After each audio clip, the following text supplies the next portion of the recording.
पहले की या उस वक्त की मौजूद जो जड़ताएं थी उससे निकलने का प्रयास कर रहा था और कई तरह के आंदोलन जिसके बारे में वो खुद स्पष्ट नहीं था, बहुत क्लियर नहीं था कि इन आंदोलनों की दिशा क्या हो सकती है, इसका भविष्य क्या हो सकता है, इसका स्ट्रक्चर क्या है, लेकिन फिर भी वो उन आंदोलनों में जा रहा था और अपने आप को लिबरेट कर रहा था। हम सब उसे बयान करने के प्रक्रिया में, उसको एक्सप्रेस करने की प्रक्रिया में, उसकी रिपोर्ट करने की प्रक्रिया में उसके हिस्सेदार भी बनते हुए नजर आ रहे थे। लेकिन एक शख्स उठता है जो विकल्प बनने का प्रयास करता है और 2014 के आकाश में छा जाता है और उसे जनमत मिलता है। वो पूरा जो जनमत था एक रिबेल का जनमत था पिछले 10 साल के एस्टेब्लिशमेंट के खिलाफ, और बहुत तेजी से, जिसमें हमें पता नहीं चला कि उस रिबेल के मैंडेट को फेयर के मैंडेट में बदल दिया। पहले ही महीने से बताया जाने लगा कि आप सवाल नहीं कर सकते क्योंकि किसी का अवतार हुआ है। आप सोहर गाइए, ललना का पलना झुलाइए, आलोचना नहीं कर सकते हैं उनकी। और ऐसी ऐसी शर्तें बताई गईं कि हुजूर के अतीत की तरफ उंगली उठाने पर यह पूछा गया कि आप 47 के पहले कहां थे। मुझे इस प्रक्रिया से भी दिक्कत नहीं थी। मुझे लगा कि शायद कोई पुराना गिला शिकवा है जो निकल रहा है, लेकिन एक पूरा सिस्टम तैयार था उस रिबेल के मैंडेट को पुश करने के लिए, डर में बदलने के लिए। हमला होता है।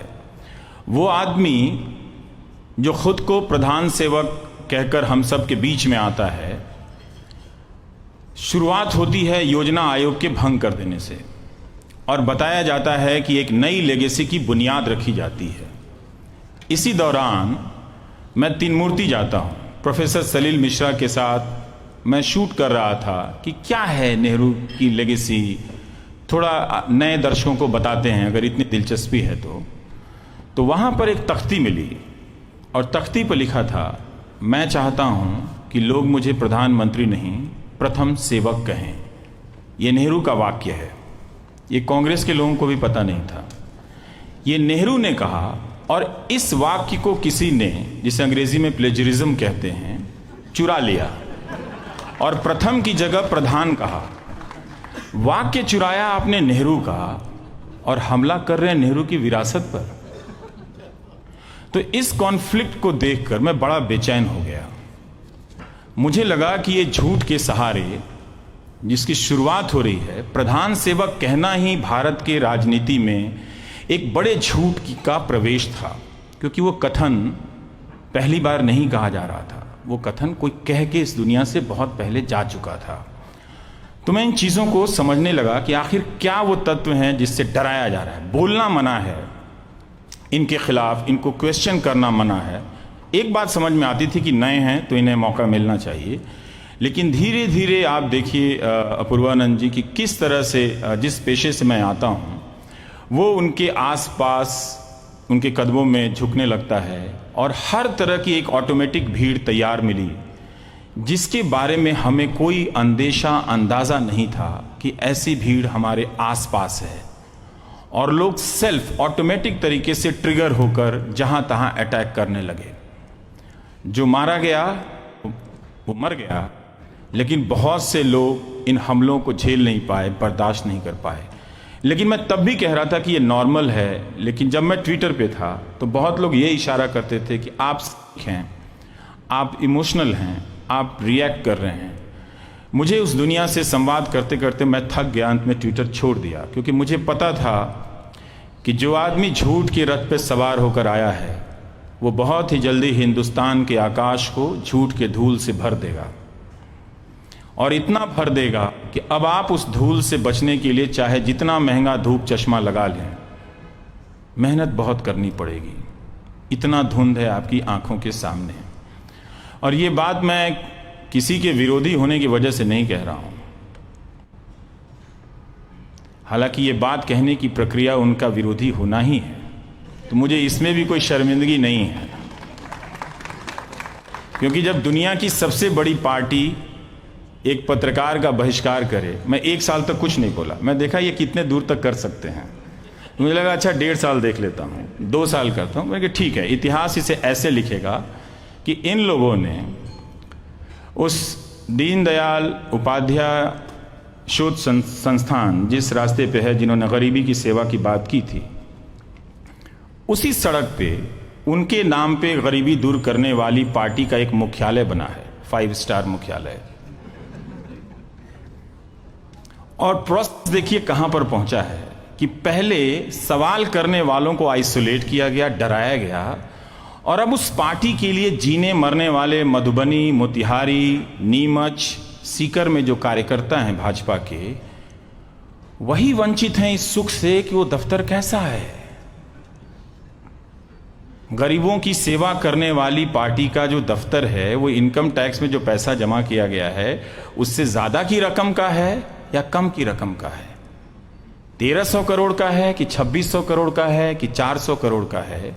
ये बात वहां जाने वाले कई पत्रकार वहां गए, लेकिन लौट के किसी ने नहीं बताया।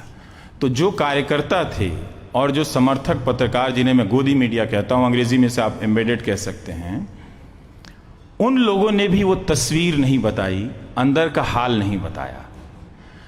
तो अंत में ये प्रक्रिया देखिए कि जिस झूठ से शुरू हुई थी प्रक्रिया, वो इनके समर्थकों को ही इतना कमजोर कर गई कि उनकी आंखें कितनी तरस रही होंगी। हम भी तो देखें वो दफ्तर अंदर से कैसा है, जहां अध्यक्ष जी बैठते हैं वो कैसा है। मान लीजिए स्विमिंग पूल नहीं है, लेकिन उसके बाद भी तो विलासिता हो सकती है। तो हम इस हद तक, डर की इस सीमा तक पहुंच गए हैं कि एक मुख्यालय के अंदर की स्थिति भी रिपोर्ट नहीं कर सकते।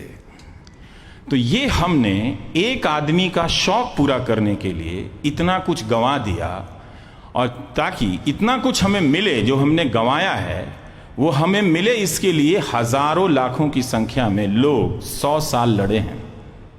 न जाने कितने फांसी पर चढ़े और कितने सेलुलर में तड़प के मर गए, और कितना भागते हुए सेलुलर की यातना से समुद्र में डूब के मर गए। जो माफी मांग के आ गए वो अलग बात है। तो ये जो डर था, आप बैलेंस करो, डर के खिलाफ बोलो तो कहते थे आप बैलेंस करो, आपने तब नहीं बोला। फिर मुझे लगा कि ये सामान्य बात नहीं है, मैं सिनिक नहीं हूं और मैं इमोशनली रिएक्ट नहीं कर रहा हूं। मैं, अंग्रेजी में एक शब्द लोग इस्तेमाल करते थे कि आप बहुत जल्दी पर्टर्ब्ड हो जाते हैं। मैं पर्टर्ब्ड नहीं हो रहा था, मैं देख रहा था कि सिस्टम एक जिस पे वो बैठे हैं और जो हमारी सोसाइटी जिससे हम लोग मिलकर सिस्टम बनाते हैं, एक नॉर्म बनाते हैं, इसमें कुछ बदला जा रहा है। और बदला इस तरह से जा रहा है, उसकी रफ्तार इतनी तेज थी कि अगर आप कुछ कहने के लिए 2019 या उस झूठ को अपनी आंखों से देखने के लिए 2022 या 24 तक जिंदा रहना चाहते हैं, मैं उतना इंतजार नहीं करना चाहता था। मुझे लगा कि इसको अभी का अभी सामने का सामने बोलना चाहिए।